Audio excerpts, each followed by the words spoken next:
Welcome to Raj Shamani Clips. Here we are understanding the top leaders and best minds of today to help you become the better leader tomorrow. Thank you so much for watching this. Talking about important parts of history, I was trying to research about Veer Savarkar and you happen to be some sort of expert on the topic right now, right? And you try to do and explain the whole life and the importance of his work. When you Google that, right? You Google him and you find two different school of thoughts. Yeah. One who are celebrating him and the other who are completely opposite. Yeah. Why is that? Like why Veer Savarkar is not celebrated by a lot of people? Or let me just take it one step behind and like educate everybody. Who was Veer Savarkar and why mentioning him in history is so important that now you speak about the whole topic? Yeah.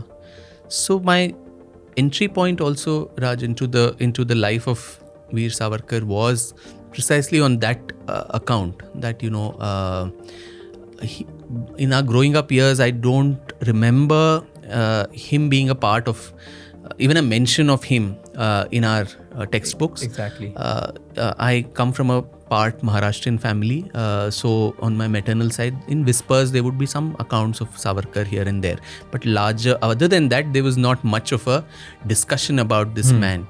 But if you remember, during the first NDA government, that's when I think he burst into national consciousness all over again, when Mr. Vajpayee put up his photograph in the Central Hall of Parliament, and there was a huge furor about that. And a year later, there was also a plaque in his honor in Kala Pani in Port Blair, where he was incarcerated for a long time. And there was a hullabaloo about that too. And once the NDA government fell and the UPA came, we had Mr. Mani Shankar Iyer have that plaque removed and thrown away, and a lot of invectives hurled against Savarkar. And especially from 2014 onwards, election rallies feature him. People, so many leaders, prominent leaders make very, very disparaging comments about him. He's constantly a volleyball between, competing political parties and ideologies. Leave all the noise and politics aside. But if a young person in India today wants to know what is all this noise about, exactly what you said, like who was the man? Why is he intruding contemporary political discourse in a manner that very few other leaders of the past do? Yeah.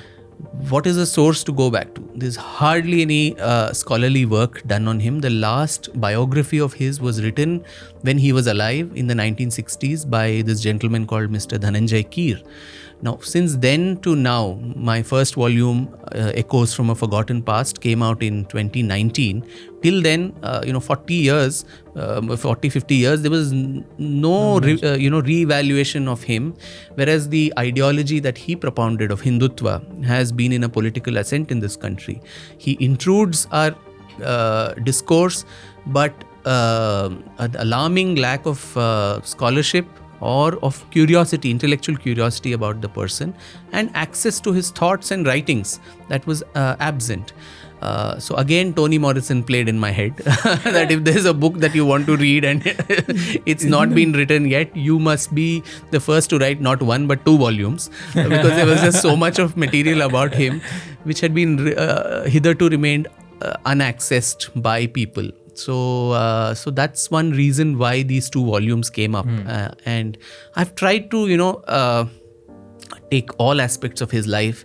Here was a man who, and in fact, on 28th of May, we'll be commemorating 140 years of his birth in a small little village called Bhagur in Nashik, from where he grew up. And at a very, very young age, inspired by the revolutionary movement in Maharashtra, which was brewing then, the Chafekar brothers, who had protested against the plague, in Maharashtra, and the repressive measures that the British were taking to clamp down on plague victims.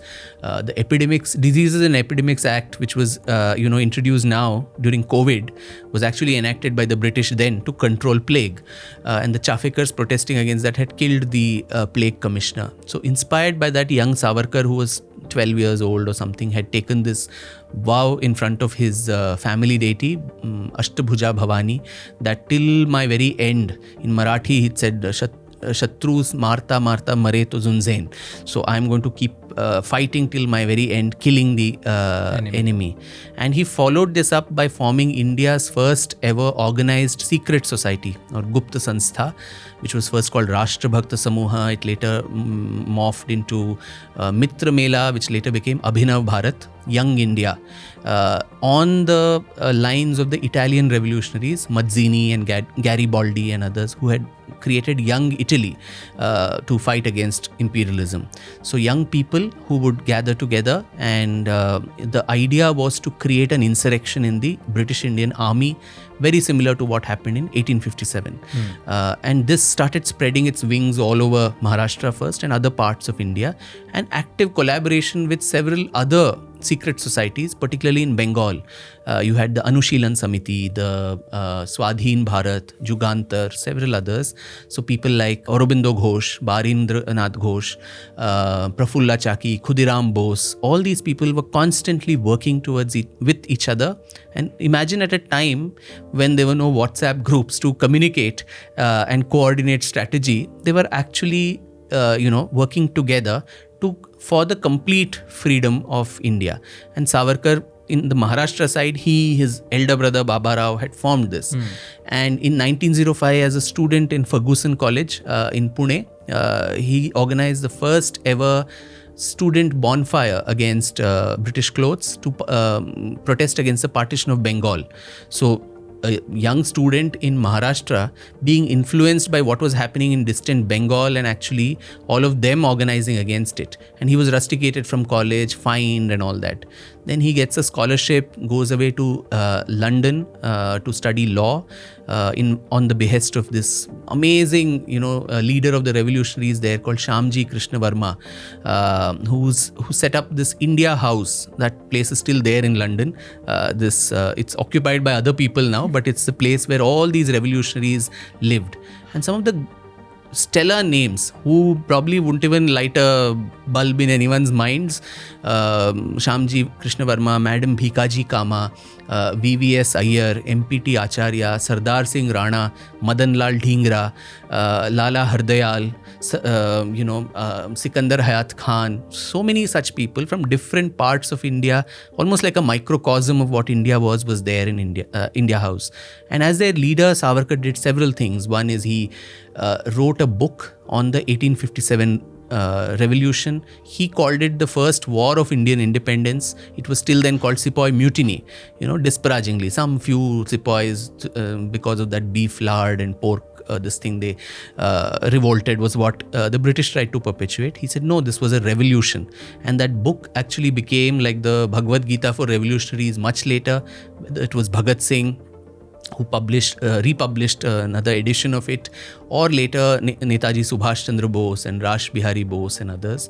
He also got bomb manuals, how to manufacture bombs in India, all of those sent back to India, and organized this constant revolution for the complete liberation of India, as I said. And the first flag of Indian independence, designed by him and Hemchandra Das Kanungo of the Bengal Anushilan Samiti, that first flag was taken to the International Socialist Conference in Stuttgart in Germany in 1907, and Madam Bhikaji Kama, just by a woman, again, she jumps onto the table and unfurls that flag, defying a lot of resistance from the British, and say, from today India is independent, this is our flag, do what you wish.